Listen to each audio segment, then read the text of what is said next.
بسم الله والحمد لله والصلاة والسلام على رسول الله. Assalamu alaikum wa rahmatullahi ta'ala wa barakatuh. This is Riad Ouarzazi welcoming you to another session of the Tafseer bites or bits. This is day number 7. Tafseer, the session number 7, inshallah ta'ala. Assalamu alaikum wa rahmatullah, all of you. Assalamu alaikum wa rahmatullah, marhaba. Marhaba, welcome. I just want to give a minute for more people to join. Inshallah, this is the Tafseer bites or bits session that we've been having, alhamdulillah, since the beginning of Ramadan, right? And today, inshallah ta'ala, we'll move on to Surah Al-Imran. So those of you who just joined, welcome. And then if you may want to grab a pen and paper or maybe a notebook for you to be taking notes, inshallah, because you may need to take some notes, inshallah. Right? I hope you're all doing great, inshallah ta'ala. Today's Saturday, so I see that it's pretty slow out there. I don't know why. There's less people today, very, very, very less people, but these sessions are recorded anyway, so we'll move on, inshallah, with it. All right, inshallah. And then you can always come back, and those who have come in late or those who couldn't make it, they can always go back and watch them, inshallah. All right. So again, officially, Assalamu alaikum wa rahmatullahi wa barakatuh. This is Riad Ouarzazi, and welcoming you all to the Tafseer bits or Tafseer bites. This is day number 7, or episode number 7. We've spoken about Surah Al-Fatiha. We spoke about Surah Al-Baqarah. This is, the last time when we had our session, it was about Surah Al-Baqarah. We finished it. And today we'll be moving to Surah Al-Imran. But just one thing that I needed to mention, maybe, those of you who've been taking notes, with regard to Surah Al-Baqarah, when was it revealed? We said that it was revealed in Medina, in chunks, right, in stages, but all in Medina. But in the Quran, in the Mus'haf, it's the sequence of it is right after Surah Al-Fatiha, which is number 2, right? It's number 2. But the Surah Al-Baqarah itself, it was revealed in terms of numbers, because we have 114 surahs, right, in the Quran. We have 114 surahs. The very first one that was revealed is Iqra bismi rabbika alladhi khalaq. So with regard to Surah Al-Baqarah, it is, according to Ahl al-Ilm, is number 86. Surah number 86 in terms of when it was revealed. So number 86, right after Al-Mutawwifin, and in fact before Al-Imran. Right? It is before Al-Imran and right after Surah Al-Mutawwifin. So although it's located right after Surah Al-Fatiha in the Quran, as number 2, but when it was revealed, like in terms of numbers, according to all the 114 surahs, where does it fit? It's number 86. Number 86, right? Surah Al-Imran. Surah Al-Imran, its number is number 3. Number 3. And how many ayat? 200 ayat. Surah Al-Baqarah, 286 verses. And Surah Al-Imran, 200 verses. And how many juz? It's in juz 3 and 4. All right? Surah Al-Imran, juz number 3 and 4. And is it Makki surah or Madani surah? According to, alhamdulillah, the ittifaq, the madahib, all the scholars, there's no discrepancy that it is actually a Madani surah. Madani surah. It was also revealed in Medina, not in Mecca. It was revealed in Medina, although it was not revealed. Excuse me. And all the surahs, they were not revealed in one shot. They were all revealed in batches, like in chunks, right? So, but this Surah Al-Imran, just like Al-Baqarah, they were revealed in Medina. So it's a Madani surah. Number 3, right after Al-Fatiha. And Baqarah comes Al-Imran. Number 3, and how many ayat? 200 ayat. The name is Al-Imran, family of Imran. We don't know from the Quran or Ahadith with regard to the name of the wife of Imran, right? But in the other scriptures, they say her name is Hannah, but we do not know. But there's an amazing story of this woman who wanted to change history. Who wanted to change history so much so that Allah subhanahu wa ta'ala made one surah just after this family, the family of Imran. So it's called Al-Imran. It's also called Az-Zahra. Az-Zahra, one of the names of Al-Imran. It's called Az-Zahra because it's the nur that comes out from it. There's so much nur in it. Az-Zahra. Az-Zahra is just like Fatima Az-Zahra. You know, Zahra is a type of flower, right? Is a type of rose. It's a type of flower, very beautiful smell. Zahar, right? So Surah Al-Imran is also called Az-Zahra. It's also it has two names, Al-Imran or Az-Zahra.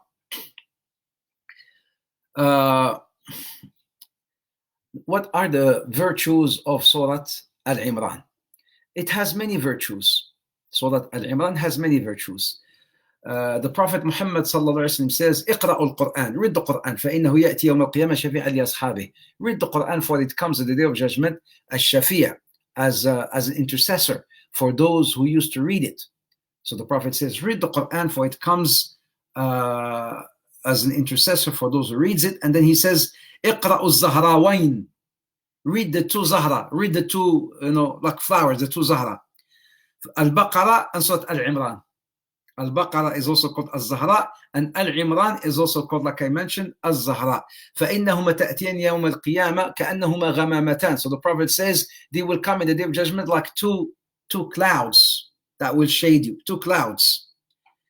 تُحَجَّنِ عَنْ أَصْحَابِهِمَا. They will witness for those who used to recite it. They will witness for those who used to read it.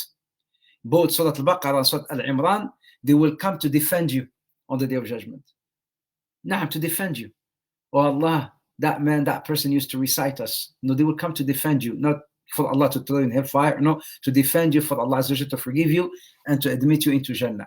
So the Prophet says, read Al-Quran, so it comes on the day of judgment as intercessor to those who used to read it, and read the two Zahra, the two like the flowery one. It's just like jasmine, but it's not jasmine. Zahra, it's a different type of flower. And the Prophet says, Al-Imran and Al-Baqarah, they will come on the day of judgment just like two clouds, and they will defend you on the day of judgment. Surah Al-Baqarah and Surah Al-Imran. Also, it is Anas radiallahu anhu, he narrates that when الرجل إذا قرأ البقرة والعمران يعد فينا عظيما. Those amongst the Sahaba who used to memorize Al-Imran and Al-Baqarah, they were deemed to be great people, very respected people. Subhanallah. Whoever got to memorize Surah Al-Baqarah, Surah Al-Imran, according to Anas, they were regarded to be very, very, very, great and respectable people. من قرأ العمران فهو غني. There's another hadith by Ibn Mas'ud. Ibn Mas'ud used to say, whosoever reads Al-Imran, yani whosoever memorizes Al-Imran, he is free of want. Ghani, wealthy, but in terms of wealth not necessarily just like money, but wealthy, he's free of want. Whosoever memorizes Al-Imran. So this is some of the virtues of reciting and memorizing Surah Al-Imran. When I say that they will come to intercede, naam, to defend you means to intercede for you, to try to Allah Azza wa Jal to, they will be your shafa'ah to enter Jannah, insha'Allah ta'ala. As I mentioned, it is surah in the Quran, number 3, right after the Fatiha and Al-Baqarah. And it talks about a lot of things. We'll talk about the content of Surah Al-Baqarah. There's a lot of things, such as talking about riba, such as talking about al-hajj, talking about the believers, talking about the battle of Uhud, Oh yes, amazing. It talks about the Battle of Uhud and how the Muslims got really heart broken after they lost the battle, and Allah subhanahu wa ta'ala, was to comfort them, subhanahu wa ta'ala. So it's all in Surah Al-Baqarah. It's a beautiful surah to read and to ponder on. With regard to Tartib Surah, as I mentioned, it is Surah Al-Baqarah is number 86 in terms of its revelation. It's 86. Surah Al-Imran is 87, right after Al-Baqarah. Right? This is in terms, how many surahs do we have? As I mentioned, right? We have 114 surahs. 140 surahs. The very first surah that was revealed is Iqra. Iqra bismi rabbika alladhi khalaq. Right? That was the very first ayah that was revealed. Iqra. So Surah Al-Baqarah is number 86. Surah Al-Imran is 87. Right before Anfal,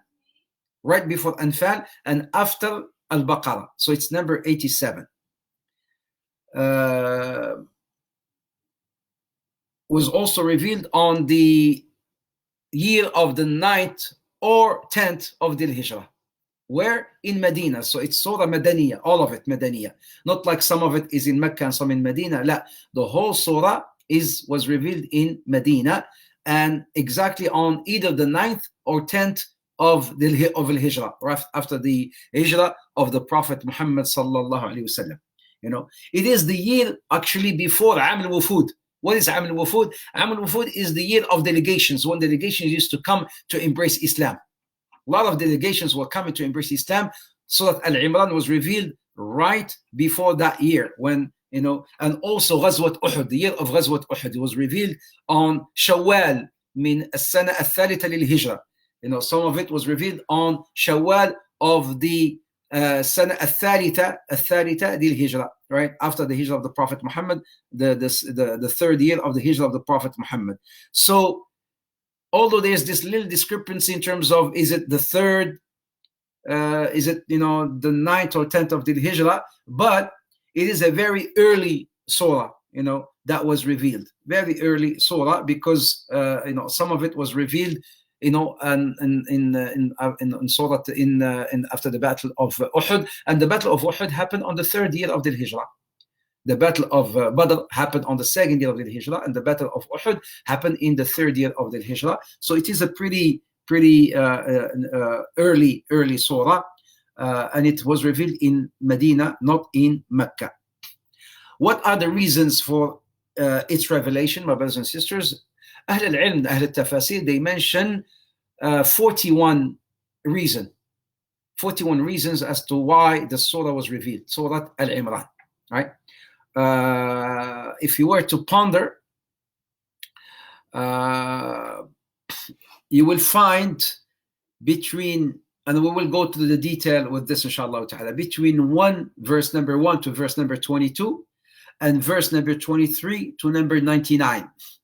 Between 1 to 22, there is one section, and between 23 and 99, there's another section, and all this about 15 reasons. There were 15 reasons why these ayat were revealed. Some of them are related to the Jews, and some of them are related to tarbiyah,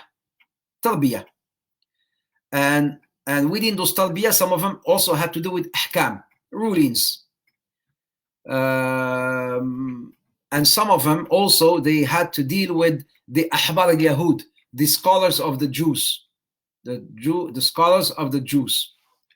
And then you have the third section, which actually starts from 100 to 189.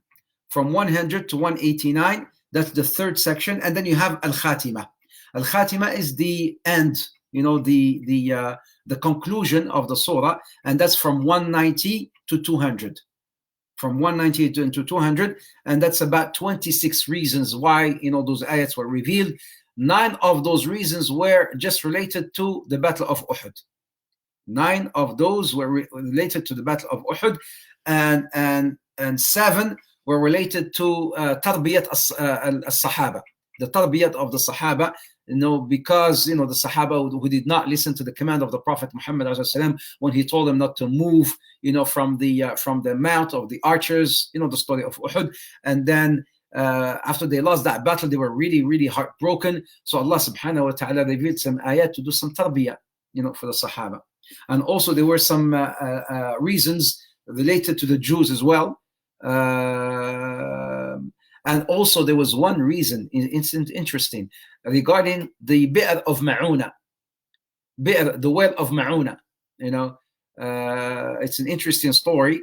And there was also one reason pertinent to the people of Ahl al-Kitab, the people of the book. So it's altogether, Asbab al-Nuzul, the reasons of the Nuzul, or the reasons of this surah being revealed, altogether 41 reasons. 41 reasons altogether. Some are pertinent to the Jews, some are pertinent to the tarbiyah of the Sahaba, there's some ahkam, there's some pertinent to the people of the book, and some pertinent to the scholars of the Jews as well, and then some pertinent to the Battle of Badr. There were three reasons related to the Battle of Badr, which happened right before Uhud. The beginning of the surah, because remember when I mentioned there were 10 intros of the Quran, the whole Quran in the surahs, Allah Azza wa Jal, was to start with 10 introductions. From all the Quran, you will find 10 types of introductions. In Surah Al-Imran, the type of matla' surah, the type of introduction is Alif Lam Mim. And Alif Lam Mim, we call them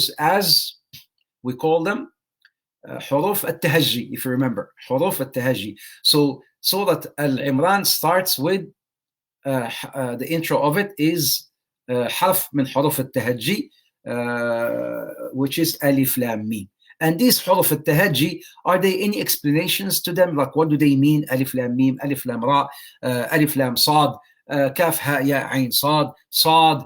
There's no actual explanation, authentic, either from the Prophet or from the Sahaba, with regard to these types of letters, these letters called huruf al-Tahajji. There's some people nowadays who come up with a bunch of things, including some mathematical, research, saying that these letters, there's some sort of mathematical theories behind them and whatnot. This is their research. This is theirs, Prophet Muhammad ﷺ never mentioned anything. So there's no need for us, nor the Sahaba, there's no need for us to dwell on something that, if there was any meaning or anything really sort of beneficial to us, Prophet Muhammad would have mentioned it.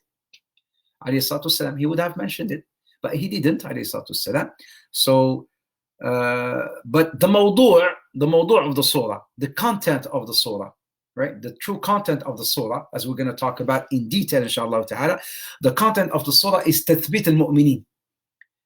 Really to help al-mu'mineen, tathbit al-mu'mineen, meaning is to help the believers stand fast in the deen. Right? So this is maybe the main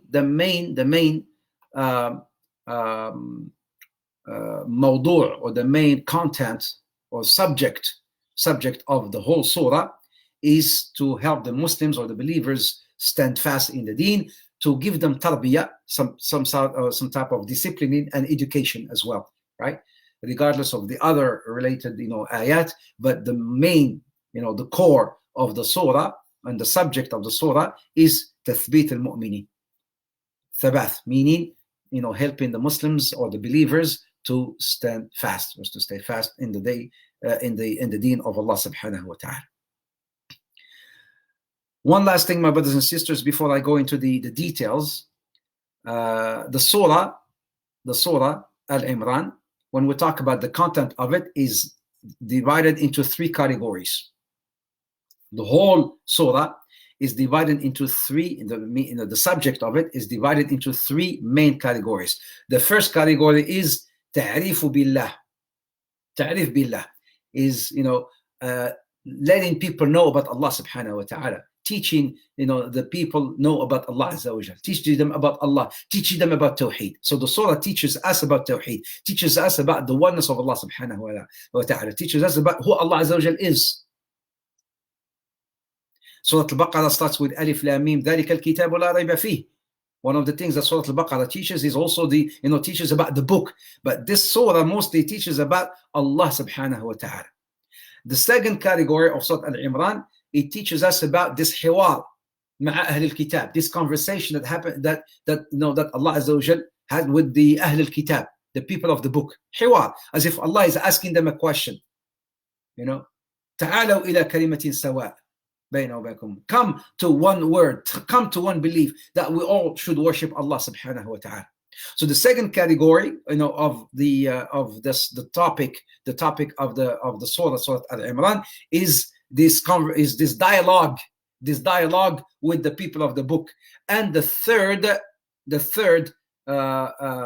category, of this surah, in terms of the topic of the surah, is tathbit ahl al-iman, meaning is to help the believers stand fast in the deen of Allah subhanahu wa ta'ala. So again, three segments. So Al-Imran is divided into three main segments in terms of the topic or the subject. Topic number one, it talks about teaching people and letting people know, making them aware of the oneness of Allah and who Allah Azza wa Jal is. Number two, this dialogue with the people of the book. Number three is to help the believers stand fast in the deen of Allah subhanahu wa ta'ala. Right? So with the detail of all these sections, I will save insha'Allah ta'ala until our next session bi'idhnillah. In the next session, we will talk about these three segments in more detail. From what ayah to what ayah, from what verse to what verse, what did Allah talk about here, what did Allah talk about there, what did Allah talk about the third. So this requires a little bit more time, and I will save it until next Monday, inshallah ta'ala, because tomorrow is Sunday. So we have a day off on Sunday, inshallah. But we will meet, inshallah ta'ala, for these the next session, Tafseer Bite session, on Monday, inshallah ta'ala, at 3 o'clock p.m. Eastern Time, 8 o'clock p.m. UK time, inshallah ta'ala. I hope this was beneficial to some of you, inshallah. That the tafsir, they are recorded on Facebook and on YouTube. Yes, they are recorded, and also on Instagram, but on Instagram only for 24 hours on my stories. But on Facebook, because I have them on Facebook and I have them on Instagram, they are recorded, alhamdulillah. And Jazakallah khair, my admin, he also uploads them onto YouTube. Barakallahu fikum. Thank you so much for joining. I shall see you later on today at 6 o'clock p.m. Another session about the end of time. Another session about Jannah, inshaAllah ta'ala. Right? Another session about Jannah. This will be part number 3. You do not want to miss it, because I have also some nice surprises for you, bi'idhnillah. So today, 6 p.m. Eastern Time, 11 p.m. UK time, 12 a.m. Belgium time. Alrighty? Jazakumullah khair, barakallahu fikum. Facebook, assalamu alaikum wa rahmatullahi wa barakatuh. This is